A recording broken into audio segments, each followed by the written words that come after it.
RERA कायद्याचं स्वरूप, त्यात करण्यात आलेले बदल आणि बांधकाम क्षेत्राच्या व्यवहारांवर होणारे त्याचे परिणाम तसंच कायदेविषयक तरतुदींचा आढावा घेण्यासाठी गृहनिर्माण क्षेत्राचे कायदेविषयक सल्लागार प्रशांत कदम आज आपल्या स्टुडिओमध्ये आले आहेत.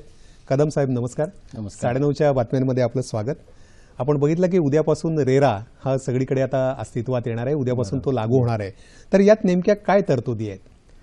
नाही, काय झालेलं आहे की मी पहिले सर्वप्रथम राज्य शासनाचं या कायदा अंमलात आणण्याबद्दल मी पहिलं अभिनंदन करीन. या कायद्याद्वारे राज्य शासनाने ग्राहकांचं हित जपण्याचा प्रयत्न केलेलाच आहे, निश्चितपणे केलेला आहे. त्याचप्रमाणे विकासक जे इतकी गुंतवणूक करत असतात गृहसंकल्पात घ्या किंवा कोणत्याही प्रकल्पामध्ये, तर त्यांचंही हित जपण्याच्या राज्य शासनाने ह्या कायद्याने प्रयत्न केलेला आहे. बरं, हा कायदा येण्याची गरज काय? यापूर्वी असे कायदे नव्हते का? होता. असा महाराष्ट्र ओनरशिप फ्लॅट्स ॲक्ट हा 1963 सालापासूनचा कायदा आहे. परंतु तो जो कायदा त्यावेळेस बनवला होता, तो त्यावेळेसच्या गरजा, त्यावेळेसच्या येणाऱ्या अडचणी हे गृहीत धरून हा कायदा बनवलेला होता. निश्चितच कालांतराने त्याच्यात काही बदल करण्यात आल्या, नवीन तरतुदी त्याच्यात वाढवण्यात आल्या, तरीसुद्धा आत्ताचे जे गृहसंकल्पात होणारे घोळ किंवा बिल्डरांकडनं होणारे फसवणूक याचा विचार करता अस्तित्वात असलेल्या कायद्याच्या तरतुदी ह्या ग्राहकांचं संरक्षण करण्यास कमी पडतात असं कदाचित राज्य शासनाला, केंद्र सरकारला वाटलं असेल, किंवा निश्चितच आहे तसं वाटण्यासारख्या प्रकार होत होते, घटना आपण स्वतः बघत होतो. त्यामुळे हा कायदा आता नव्याने आपल्याला अंमलात आणलेला आहे आणि त्याने तर ग्राहकांचं संरक्षण इतक्या छान प्रकारे केले की आता आपण एक निश्चितपणे इतकं तर म्हणू शकतो की ग्राहकांनी जी सदनिका ज्या गृहसंकल्पात त्यांनी बुक केलेली असेल त्याचा ताबा वेळेत किंवा कमीत कमी मिळणार ह्याची तरी निश्चिती ह्या कायद्याने केलेली आहे. बरं. आणि बिल्डरांचं जर आपण म्हटलं तर पूर्वीच्या कायद्यातल्या काही कडक तरतुदी होत्या त्या जरा सौम्य स्वरूपात आलेल्या आहेत. त्यामुळे दोघांच्या दृष्टीने समतोल राखत हा कायदा केलेला आहे आणि ग्राहकांचं हित ह्या कायद्याने म्हणजे जपण्याचं अगदी मॅक्झिममपणे प्रयत्न केलेले या कायद्याने. बरोबर. हा कायदा आता उद्यापासून लागू झाल्यानंतर जे बांधकाम क्षेत्रांमध्ये जे व्यवहार होतात त्यामध्ये पारदर्शकता येईल? कशा प्रकारे? निश्चित पारदर्शकता येणार आहे. कारण का याच्यातले जी कलमं आहेत ती विकासकाला म्हणजे प्रकल्पाबद्दल जी माहिती देणं गरजेचं आहे ते त्यांना बंधनकारक आहे. म्हणजे ज्या प्रकल्पामध्ये किती फ्लॅट्स आहेत, किती सदनिका आहे, किती माळ्याची इमारत आहे, किती प्लॅन कधी मंजूर झालेला आहे, किती मजल्याचा प्लॅन आहे, या सर्व तरतुदी त्यांना प्राधिकरणाच्या वेबसाईटवर त्यांना अपलोड करणं हे बंधनकारक आहे. किंबहुना त्यांनी रजिस्ट्रेशन केल्याशिवाय त्यांना प्रकल्पाचं ॲडव्हर्टाइजमेंट करता येणार नाहीये, प्रकल्पामधल्या सदनिकेंची विक्री करता येणार नाही. त्यामुळे सर्वप्रथम त्यांना त्यांची नोंदणी करायला लागणार आहे प्राधिकरणाकडे. ती नोंदणी झाल्यानंतर त्यानंतरच तो फ्लॅटची विक्री किंवा काय करतात. आणि सर्वात महत्त्वाचं म्हणजे नोंदणी करताना संपूर्ण गृहसंकल्प म्हणजे गृहप्रकल्प आहे त्याची सर्व माहिती त्यांना अपलोड करायला लागणार आहे. त्यामुळे आता ग्राहकाला कळणार की हा प्रोजेक्ट कुठे आहे, ॲक्च्युली लोकेशन काय आहे, त्या तिथे विकासकांनी किती माळ्याची इमारत बांधण्याचे नियोजित केलेले आहे, त्यात किती फ्लॅट्स आहे, किती जणांना आज रोजी फ्लॅट्स विकलेले आहे, त्याबद्दल टायटलबद्दल जे आपण म्हणतो की बरेचसे प्रकल्प टायटलमुळे त्यात वाद उपस्थित होऊन नंतर मग ते प्रकल्प अडतात किंवा पूर्णत्वाला जात नाहीत, तर त्याबद्दलही माहिती दिली जाईल त्याच्यात. त्यामुळे ग्राहकाला एक तयार अशी माहिती म्हणजे विकासकाकडनं त्याला जी माहिती मिळणार आहे ती बुकिंग करताना ती तर वेगळी, पण त्या व्यतिरिक्त सुद्धा या प्राधिकरणाच्या वेबसाईटवरती एक तयार माहिती मिळेल ज्याच्यावर तो विश्वास ठेवून किंवा त्याची शहानिशा करून त्या प्रकल्पात फ्लॅट घ्यायचा की नाही याचा तो विचार करू शकेल. बरं, विकासकाचे ह्या प्रकल्पा व्यतिरिक्त सुद्धा त्यांनी आधी जे प्रकल्प केलेले त्याची माहिती त्याला त्या वेबसाईटवर मिळणार आहे. त्यामुळे त्या विकासकाबद्दल एक प्रकारची विश्वासार्हता तयार होऊ शकते. बरोबर. त्यामुळे ती म्हणजे निश्चितपणे ते त्याची खात्री करून पुढे जाऊ. असं बऱ्याच वेळेला बघितलं जातं की बांधकाम व्यावसायिक असतात तर त्यांच्याकडून ग्राहकाचीही फसवणूक होते, पिळवणूक होते. म्हणजे काही सन्माननीय अपवाद पण आहेत, काही अतिशय उत्तम तऱ्हेने व्यवसाय करणारे पण व्यावसायिक आहेत. परंतु बऱ्याच वेळेला असा अनुभव येतो की ग्राहक हा नेहमी फसवला जातो, त्याची काहीतरी लबडूक त्याला पिळवणूक केली जाते. परंतु या कायद्यामुळे त्याची ही पिळवणूक थांबेल असं वाटतं? नाही, निश्चित ग्राहकाची पिळवणूक सगळ्यात जास्त कुठे होत असेल तर त्यांनी जे सदनिका किंवा जो फ्लॅट विकत घ्यायचं जे स्वप्न बघितलेलं असतं ते वेळेत पूर्ण होत नाही किंवा पूर्णच होत नाही. आणि त्यामुळे काय होतं, हा जो मध्यमवर्गीय खरेदीदार आहे म्हणा किंवा अगदी गरीब खरेदीदार म्हणा, त्याचं स्वप्नभंग होतं आणि त्यातून हे सगळे प्रकार होतो.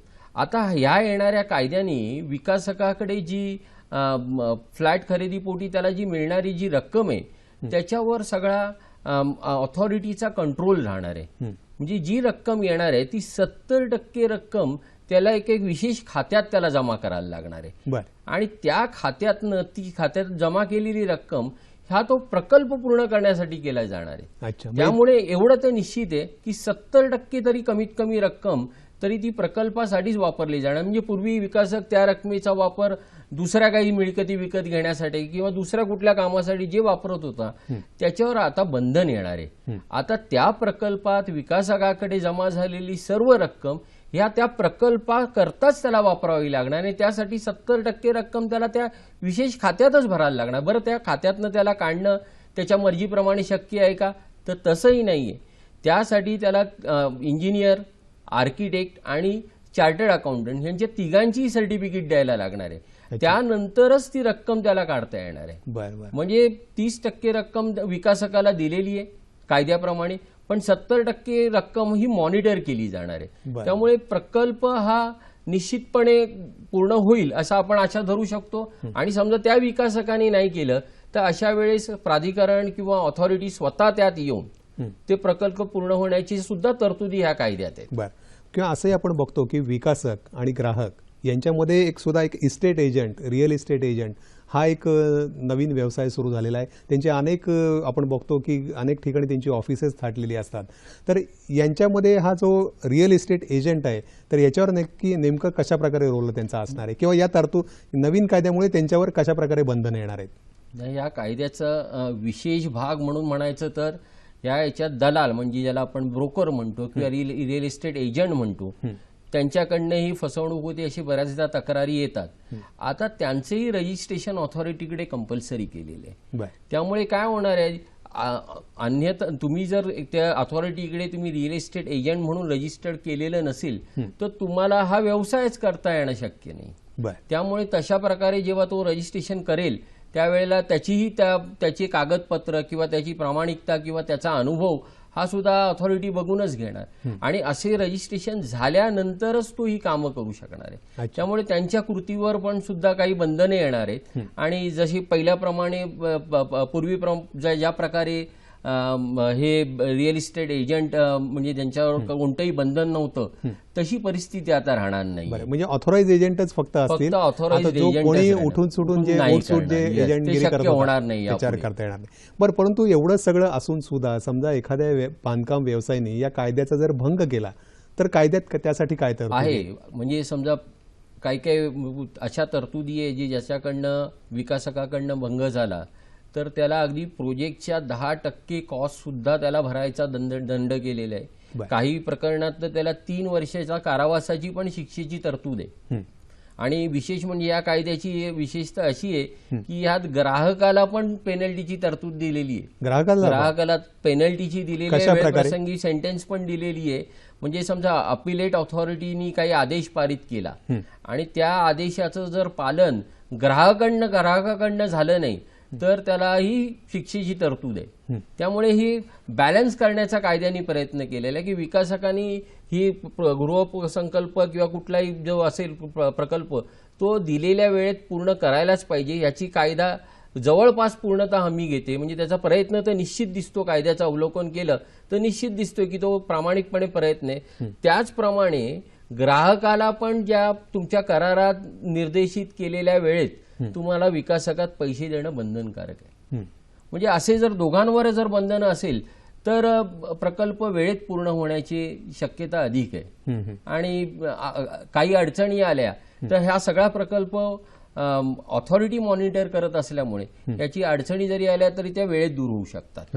आता आपण मगाशी बँक खात्याचा उल्लेख केला की त्या विकासकांनी 70% रक्कम ती बँक खात्यात ठेवायची, परंतु फसवणुकी ज्या ठिकाणी होते असा आणखीन एक हे म्हणजे कार्पेट एरिया म्हणा किंवा built up area, super built up area याच्या नावाखाली बऱ्याचदा असा जो सामान्य ग्राहक असतो त्याला त्यातले एक्झॅक्टली ते काही कळत नाही आणि मग त्याची फसवणूक केली जाते. तर या संदर्भात काही तरतूद आहे? ह्या कायद्याने कार्पेट यूज एरिया म्हणजे काय याची सुद्धा व्याख्या या कायद्यात दिलेली आहे.